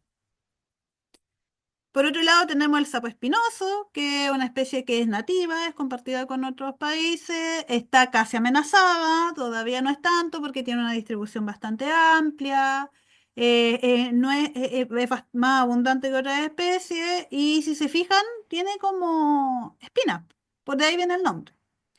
El sapo de rulo, también una especie endémica que está vulnerable, podemos observar que tiene un parecido, pero si se fijan, los patrones de coloración son distintos. Tenemos nuestra gran rana chilena, una rana gigante. Literal es gigante. Es endémica de nuestro país, está vulnerable, su distribución es súper amplia, pero restringida a lugares húmedos. Entonces es bastante llamativa porque literal es gigante. Y no solo tiene coloración verde, también puede cambiar su coloración a colores más oscuros. Por otra parte está el sapito de cuatro ojos, que también tiene una distribución más amplia, es nativo, está categorizado en preocupación menor y se llama así porque si se fija tiene estas dos manchas en su espalda que asemejan como si fuese otro par de ojos. Entonces por eso le llaman el sapito de cuatro ojos. Y esas son algunas de las especies de anfibios que podemos encontrar. Yo en la bibliografía del curso le dejé varios libros en los cuales pueden profundizar porque obviamente cada uno de estos grupos merece casi una clase en particular. Entonces, la idea es que ustedes sepan las principales características, las principales especies y también que sepan dónde pueden buscar y cómo pueden identificar estas diferentes especies. Ahora llegando a los reptiles, tenemos que estos son animales que tienen piel seca y escamosa. Esto permite reducir la pérdida de agua y vivir en ambientes más áridos. Son ectotermos, utilizan grietas, rocas y matorrales como refugio. La mayoría son ovíparos, es decir, ponen huevos, pero también tenemos especies vivíparas. Especies que viven en la alta cordillera, que debido al frío y las condiciones extremas hay algunas que retienen los huevos y nacen los individuos ya listos, o hay otras que tienen como un proto saco amniótico que les permite tener las crías vivas, ¿ya? Especialmente en la montaña tenemos especies que pueden parir crías vivas. Es súper interesante esto de los reptiles. Hay una alta diversidad y también un alto nivel del mismo. Son principalmente diurnos por esto de la regulación de la temperatura y cumplen roles tróficos claves como consumidores de insectos y pequeños vertebrados. Aquí les presento la lagartija de Bell, Liolaemus belli, que es endémica, está casi amenazada, Valparaíso, región metropolitana, entre los 2.000 a 3.000 metros sobre el nivel del mar y tiene la reproducción vivípara, es decir, no pone huevos, sino que pare las crías vivas, que es una adaptación clave para sobrevivir en estos ambientes de montaña. En Chile la diversidad de reptiles es alrededor de 135 especies nativas, distribuidas en 20 géneros y 11 familias. Más del 50% de las especies son endémicas y entre el 20 al 45% se encuentra en una categoría de amenazas. Las principales amenazas son el cambio climático, pérdida y fragmentación del hábitat, debido tanto a la agricultura, la minería y otras actividades, junto con la introducción de especies invasoras, que básicamente son los cuatro jinetes del apocalipsis de muchas especies. Aquí les presento algunas de las especies que están en peligro. Hay un libro que les pasé también de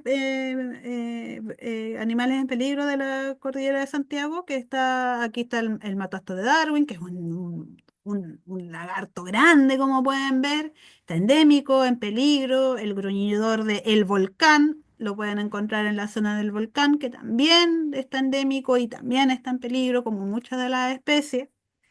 Tenemos el lagarto leopardo, que está solo en la región metropolitana, endémico y en peligro. La lagartija del morado, si se fijan, tienen los nombres de los lugares donde viven, entonces son súper restringidas, generalmente endémicas, y en el caso de esta está en preocupación menor, no está tan amenazada.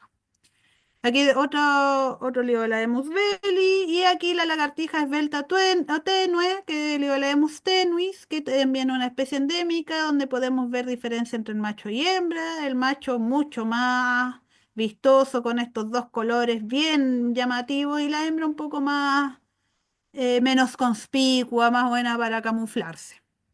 Tenemos al lagarto nítido, que también es endémica.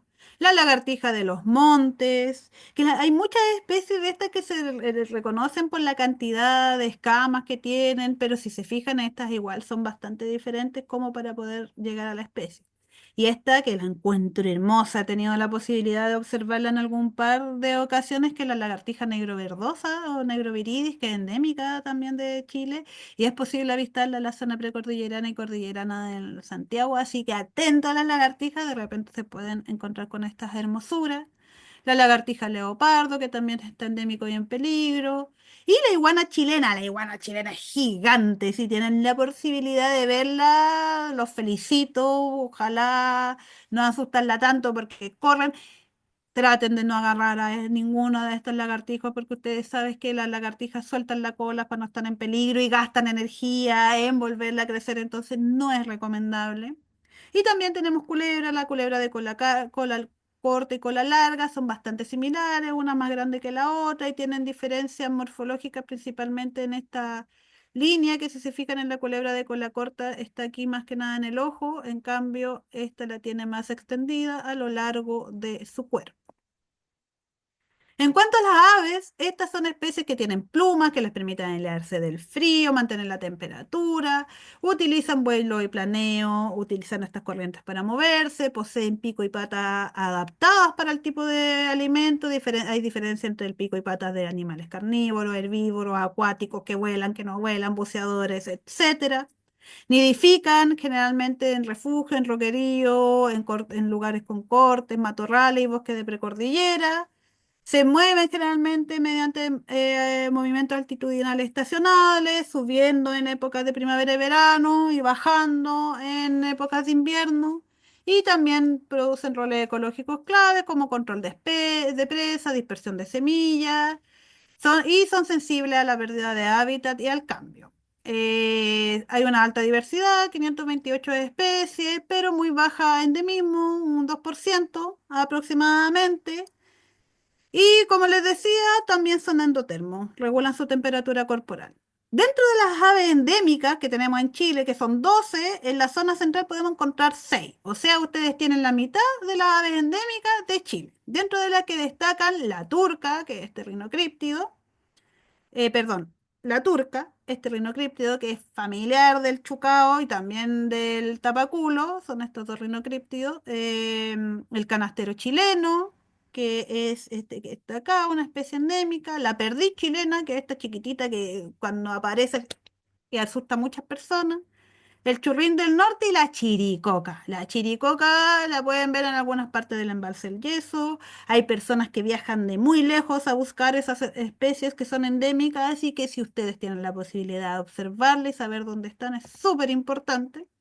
Y dentro de las especies más conspicuas de aves de montañas tenemos al Cernis coscoroba, a la becasina pintada, que también esta especie es bastante críptica, poco abundante, al cuervo de pantano que está en peligro, al piuquén, un ave de la cordillera central clásico, migratorio, que es posible verlo especialmente en épocas invernales. Algunos patos, como el gargantillo, que tiene esta conspicua mancha blanca, el pato cucharo con este pico bien ancho que va a ser asimilarlo a una cuchara, las perdicitas, la chiricoca nuevamente, esta especie endémica son súper importante, el carancho cordillerano, el tucúquer, el nuco, que son aves rapaces, depredadoras. Y diferentes especies de paseriformes como la loica, el chirigüe dorado, el chirigüe común, hay muchos chirigües, el chirigüe verdoso, el cometocino de Gay, la golondrina de orzo negro que es migratoria, viene en verano, se va a Brasil en nuestro invierno, el jilguero cordillerano, el minero cordillerano, una especie que suele estar ahí en las rocas, de repente aparece. Y otras especies como la perdiz cordillerana, el chorlito cordillerano, si alguien puede verlo, felicitaciones en mi sueño. El cóndor, cernícalo, águila, que son también aves rapaces. Y algunas más pequeñas como el picaflor cordillerano, el periquito cordillerano que está vulnerable, estas clásicas especies de pato y la tortuguita cordillerana. Y bueno, ya para ir terminando, los mamíferos, entonces son estas especies que también mantienen la temperatura estable gracias a un metabolismo y pelaje denso que los aísla del frío. Tienen adaptaciones fisiológicas que les permiten vivir con poco oxígeno, especialmente en la altitud. Muchos son herbívoros, que de pastizales y matorrales andinos, otros como el puma y el gato andino son depredadores. Suelen presentar también un alto endemismo y rango de distribución pequeños en valles y cordones específicos. Dependen muchas veces de hábitats más intactos como vegas, bofedales y laderas con vegetación natural. y están fuertemente amenazados por pérdida de hábitat, carretera, por el ganado, el cambio climático, etcétera. Tenemos dentro de estos los roedores como las vizcachas, los mustélidos como el quique, felinos como el puma y la güiña, cánidos como el zorro culpeo, y aquí pues les presento la yaca, no sé si la conocen, un tipo marsupial que habita la zona central de Chile, uno de los 3 marsupiales que tenemos, Tilamis elegans. Parece un ratoncito, pero no lo es. Hiberna. Acá tenemos la laucha de pelo largo o la lauchón lanudo, Abotris longipilis. Es un lauchón grande, tiene el lomito de otro color. Clásico que van en las noches a las carpitas. El cururo, este que hace galerías escarba en las laderas de los cerros. El coipo, que también es una especie de roedor. La vizcacha. Por otro lado, el guanaco. Los dos zorritos que pueden conocer: el zorrito chilla, que es más pequeño que el zorrito culpeo y es más gris. Este es más rojizo, tiene como las orejitas más hacia adelante. También el puma, nuestro depredador tope, y algunos mustélidos como el quique y el chingue común, que espero no lo hayan olido aún. Y bueno, esa es la clase que les tenía preparada para hoy. No, espero que haya sido de su agrado. Como les decía, hay una cantidad de especies de fauna que uno puede ver. Y traté de hacer un recorrido breve pero significativo de entre las especies más importantes que cumplen roles ecológicos llamativos. Si, no sé si alguien tiene alguna pregunta, alguna sugerencia o cualquier cosita que quiera decir, dejo el micrófono abierto y agradezco que hayan tenido sus pantallas prendidas. Los pude ver, me sentí acompañada, a pesar de que hablé mucho y que tuvimos ahí un pequeño desperfecto, pero todo salió bien.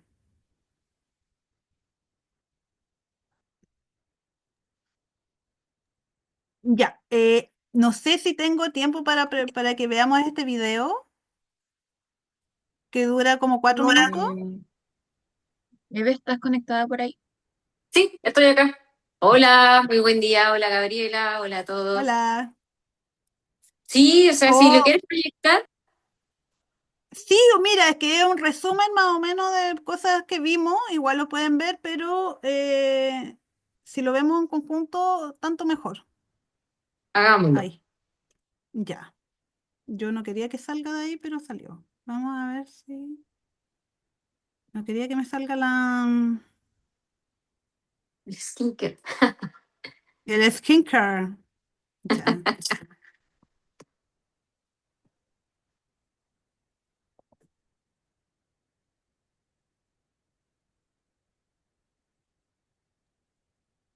No se escucha el audio del video.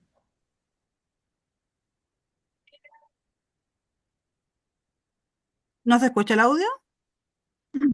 No. No, mira, puedes sacar la pantalla, compartir pantalla, y cuando ¿Ya? vuelves a poner compartir pantalla, pero antes de aceptar la pantalla que vas a escoger, abajo tiene una opción de agregar audio o que se escuche o algo así dice.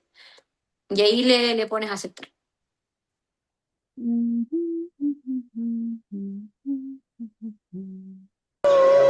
¿Ahí sí?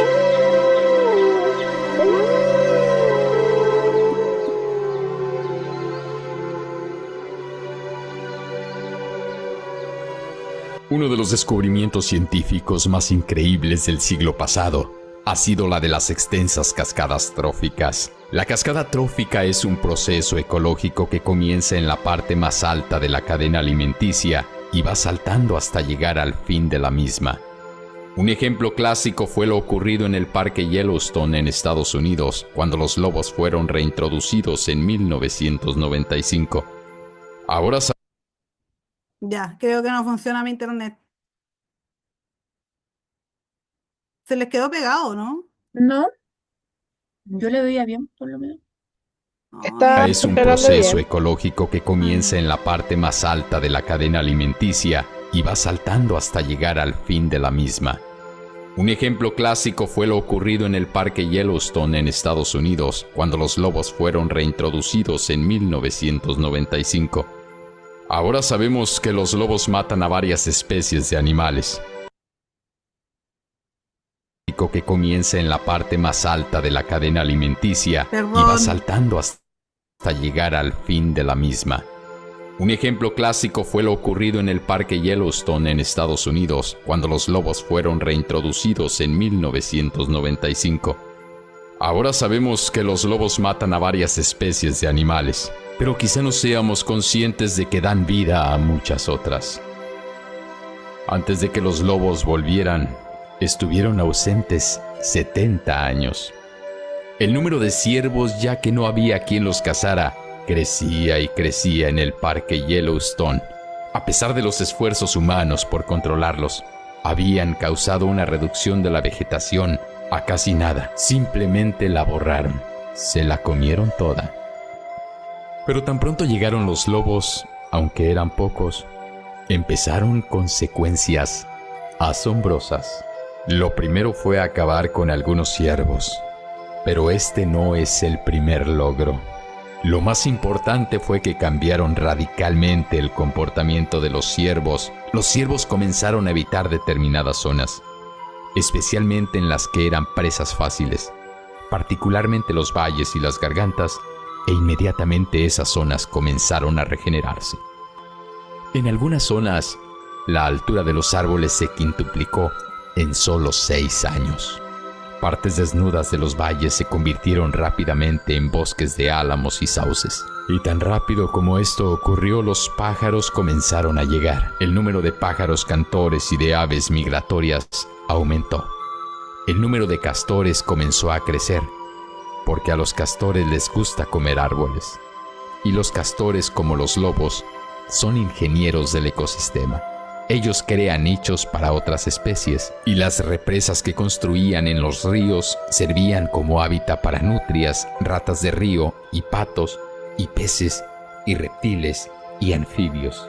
Los lobos acabaron con los coyotes, y como resultado el número de conejos y ratones comenzó a aumentar, lo que se tradujo en más águilas, más comadrejas, más zorros, más mofetas. Cuervos y águilas calvas bajaron a alimentarse de la carroña que los lobos dejaban. Los osos se alimentaban de ella también, y su población comenzó a crecer, en parte debido a que había más moras creciendo en los arbustos regenerados. Y los osos reforzaron el impacto de los lobos, acabando con algunas crías de ciervos. Pero aquí viene lo realmente interesante. Los lobos cambiaron el comportamiento de los ríos. Comenzaron a serpentear menos. Había menos erosión. Los canales se estrecharon. Se formaron lagunas y rápidos. Todo esto es bueno para la vida animal.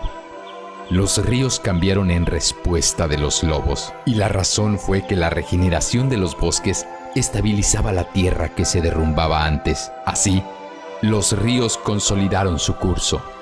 De igual manera, alejar a los ciervos fuera de algunos lugares y que la vegetación se recuperara en la ladera del valle hizo que el suelo se erosionara menos, estabilizando todo.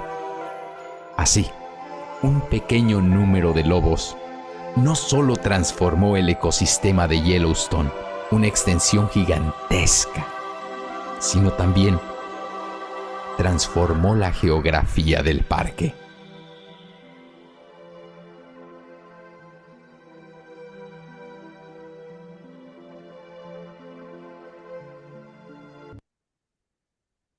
Bueno, les quería compartir ese video que es más o menos un resumen de la importancia de las especies, del equilibrio de los ecosistemas y de todas las relaciones que existen y que más o menos les traté de mostrar en esta clase. Obviamente ustedes van a tener a disposición esa clase para que puedan verlo cuantas veces quieran. Hermoso video. Gracias, Gabriela.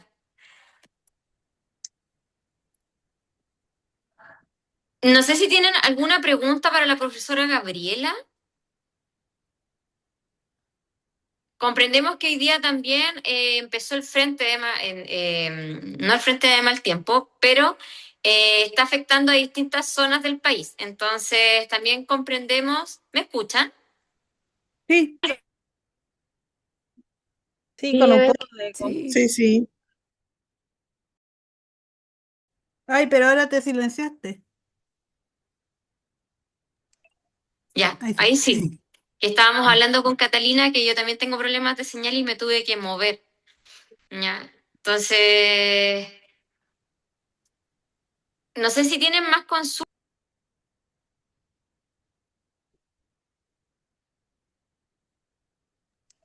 Todo el material que Gabriela, la profesora hoy día presentó sobre fauna, va a ser cargada, igual que en la clase, en la plataforma, ¿ya? Junto con el material adicional también que tenemos para que ustedes lo puedan revisar en la plataforma. De igual forma, y ayer también lo hablábamos, Gabriela, de que a veces salen preguntas y los participantes nos envían los correos con las consultas. Entonces nosotros se las hacemos llegar a los profesores y así podemos enriquecer el contenido que se entrega, que son 2 horitas de clase, un poquito menos, pero tratamos de complementar lo que más se pueda. Hans tiene la mano levantada. No sé si es una pregunta para mí o para el curso en general. Hola, sí, muchas gracias. ¿Se escucha bien? Súper. Ya, esa no era la pregunta, pero agradezco la oportunidad. Me gustaría saber, desde tu experiencia, me encantó la clase, ¿cuáles serían los mejores tips para poder ir a hacer identificación de especies en terreno, considerando a veces como la fragilidad de algunas especies o la misma invasión a la hora de hacer la identificación? Me gustaría como no es necesario quizá una respuesta tan técnica, pero sí desde tu percepción como, o desde tu experiencia, ¿cuáles serían los tips más, los Más mejores tips? importante.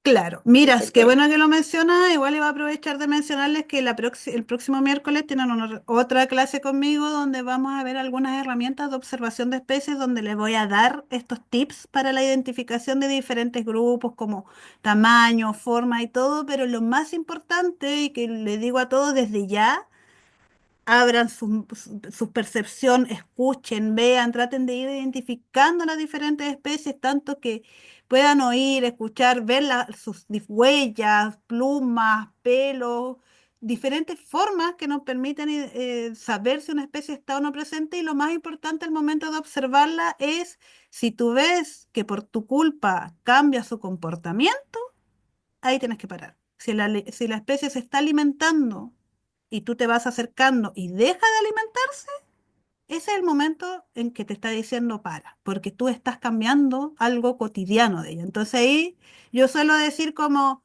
antes de que vuelen, antes de que nada, pienso nada vez más primero, más que nada porque me gusta mucho, pero cualquier especie que debido a tu presencia cambia su comportamiento, eso debería ser un indicio suficiente de que te recomiendo que hasta ahí nomás llegues. Eso es como lo principal, pero todas las otras recomendaciones, técnicas, herramientas y sugerencias de observación las vamos a ver en la próxima clase. Así que gracias, Hans, por mencionarlo y así dejo más o menos mencionado lo que vamos a ver la próxima semana. Muchas gracias. Genial. Excelente.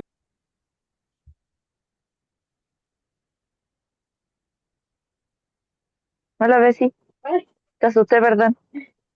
Estamos en la parte de las preguntas. Está con el micrófono abierto. No sé quién era. ¿Alguna otra pregunta? Bueno, me encantaría poder acompañarlos a terreno. A mí me encanta identificar especies en terreno, pero por favor, si tienen binoculares, lupa, libreta, todo lo que puedan ayudar, grabadoras, hay aplicaciones. Yo creo que la próxima semana les voy a mencionar las aplicaciones que le permiten identificar. Especialmente hay de aves que están avanzando harto, que permiten identificar a través de fotos o sonido. Y los mamíferos son un poco más fáciles porque son menos. Ahora, en reptiles y anfibios, ahí hay que tener, ojalá, fotos buenas porque hay algunas, para llegar al nivel de especie, como el nivel, número de escamas que tienen como abajo de la boca, no sé, como igual cosas más precisas. Entonces, ahí cuesta un poquito más, pero una buena foto. Binocular no profesional, miren, yo recomiendo unos que son marca Nícula con K, que 10 por 42 la especificación, que aumentan 10 veces el tamaño, lo venden en AliExpress, 40, 50 lucas. Espectaculares. No gasten más que eso si van a hacer algo recreativo. Por ejemplo, los míos son más caros, pero hay binoculares de $2.000, o sea, 2 millones de pesos, así que 40 lucas no es nada. Nidia, ¿tienes la Sí, mano levantada? sí, te quería preguntar, bueno, pero ya ahora estabas diciendo que la próxima clase nos iban a dar los tips, pero, por ejemplo, en la flora o fauna, a mí me enseñaron una aplicación que se llama eNaturalist, que tú vas, para los animales o insectos qué sé yo, ¿hay también algo parecido? Mira, y Naturalist sirve para todas las especies, pero hay, por ejemplo, las especies de aves tienen una propia aplicación que se llama eBird, que es una aplicación internacional con la mayor base de datos, que en esa sí yo sugiero utilizar esa, y hay otra de mamíferos marinos, pero como la clase no es de los mamíferos marinos, estamos lejos de verlo en la cordillera, como y de otros no conozco específicos más que eNaturalist. Y en eNaturalist hay varios proyectos. Por ejemplo, hay un proyecto de especies que mueren por choques, que si uno las sube, permite hacer investigación.